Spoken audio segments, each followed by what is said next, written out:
Ready. 31 December আমরা চারজনে, মানে আমি, আমার হাজব্যান্ড এবং আমার ভাই আর ওর ওয়াইফ, আমরা চারজনে বাই স্কুটি আমরা গেছিলাম দীঘা শর্ট একটা ট্রিপে। তো আমরা 4 তারিখ যখন ফিরছিলাম তখন আমাদের রাস্তায় একটা অ্যাক্সিডেন্ট হয়। অ্যাক্সিডেন্টটা হয় হচ্ছে দীঘা থেকে 50 কিলোমিটারের ডিস্টেন্সে আমাদের অ্যাক্সিডেন্টটা হয়। অ্যাক্সিডেন্টটা আমরা তখন তার সামনেই একটা ব্যারিকেড ছিল দেখে আমাদের গাড়ি একটু স্লো ছিল, মানে 30-35 এরকম একটা স্পিডে ছিল।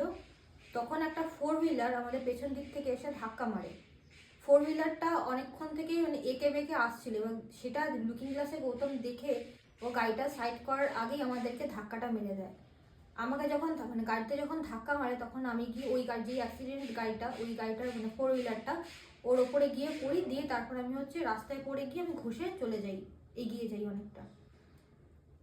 যে চালাচ্ছিল সে হয় চালাতে পারে না, আদারওয়াইজ সে ড্রিঙ্ক করেছিল, কারণ কোনো সুস্থ মানুষ যদি কেউ চালাতে না পারে এরকমভাবে গাড়িটা চালাবে না।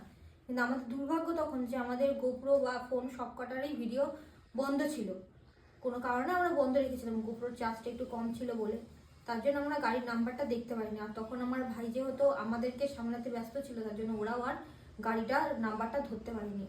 তো এটাই বলার, যারা ভালো মতন গাড়ি চালায় তাদের পরিণতিটা এরকম হয়। আমার হাত ভেঙে গেছে, আমার হাতের এখান থেকে হাড়টা পুরো ভেঙে গেছে, আমার কালকে অপারেশন আছে। আর ওর তো পা ভেঙে গেছে, পায়ের আঙ্গুল ভেঙে গেছে, ওটা প্লাস্টার হয়েছে, ওটা আর কিছু হবে না, আর কিছু প্রয়োজন পড়বে না। আমার এখানটা আমার দুটো সামনে 3টে দাঁত ভেঙে গেছে, এখানটা ফেটে গেছে, ঠোঁট সব ফেটে গেছে। মানে ড্রিঙ্ক অ্যান্ড ড্রাইভ গাড়ি চালানোটা যে কতটা মানে সাংঘাতিক সেটা আমাদের পরিস্থিতিটা দেখে সবাই বুঝতে পারছো। তো সব ব্লগগুলো আসবে দীঘার, কিন্তু সেগুলো একটু টাইম লাগবে। ব্যাস এটুকুই বলার ছিল।